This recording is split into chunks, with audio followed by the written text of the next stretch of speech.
Korea. Kalian pasti tahu dong dengan negara yang satu ini, apalagi kalian para K-popers.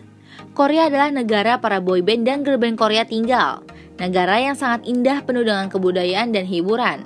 Namun di balik itu semua, Korea menyimpan sebuah peristiwa yang pernah menggemparkan dunia.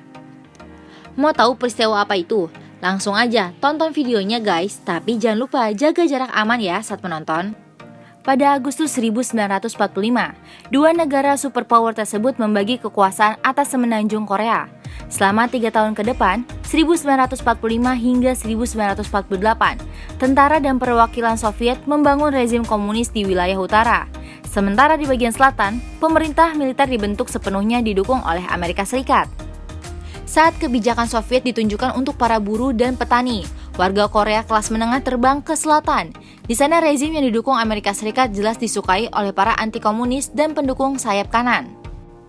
Tujuan utamanya adalah membiarkan orang-orang Korea menyelesaikan sendiri masalahnya. Namun perang dingin turut campur tangan, dan segala sesuatu yang dicoba untuk menemukan jalan tengah untuk menyatukan kembali semenanjung itu digagalkan oleh Uni Soviet dan Amerika Serikat. Mereka tidak ingin menyerah satu sama lain.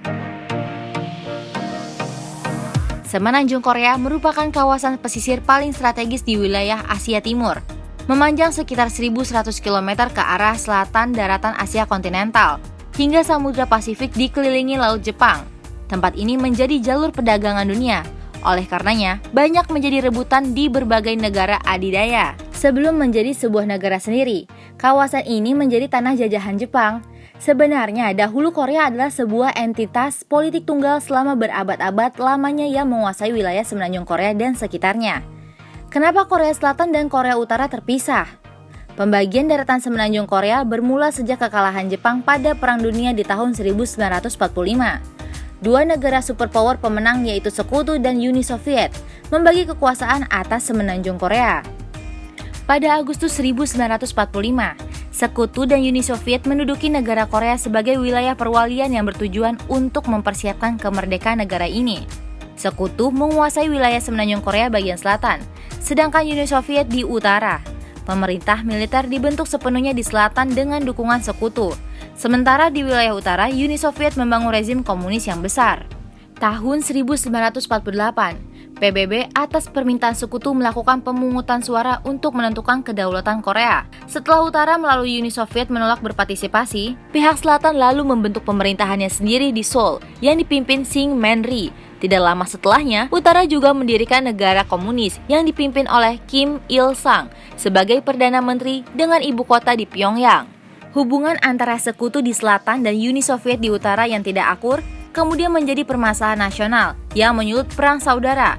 Perang Korea tanggal 25 Juni 1950 hingga 27 Juli 1953. Sekitar 2,5 juta orang menjadi korban kebrutalan perang tersebut.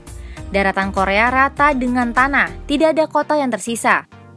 Gencatan senjata untuk mengakhiri konflik terjadi pada 1953. Menyisakan dua negara yang semakin terpecah, Perang Dingin Korea Selatan dan Korea Utara. Perang tersebut membuat Korea terpisah oleh zona demilitarisasi Korea, yang secara teknis menyisakan Perang Dingin. Hingga saat ini belum ada perjanjian damai yang ditandatangani yang membuat kedua negara ini berada dalam status masih berperang. Hal inilah yang membuat setiap laki-laki di Korea Selatan diwajibkan menjalani wajib militer, sebagai langkah antisipasi jika peperangan kembali meletus. Tidak seperti pemisahan negara pada masa Perang Dingin lainnya, di zona perbatasan Korea Selatan dan Korea Utara, hanya ada sedikit pergerakan. Garis batas tersebut benar-benar sangat tertutup rapat. Itulah kenapa dua negara yang pernah menjadi satu ini memiliki sistem pemerintahan yang jauh berbeda.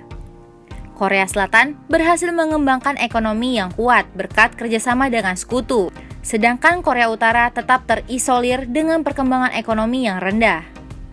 Nah, tadi adalah informasi seputar kenapa Korea bisa terbagi menjadi dua. Apakah setelah menonton video ini kalian ingin pergi ke sana untuk liburan?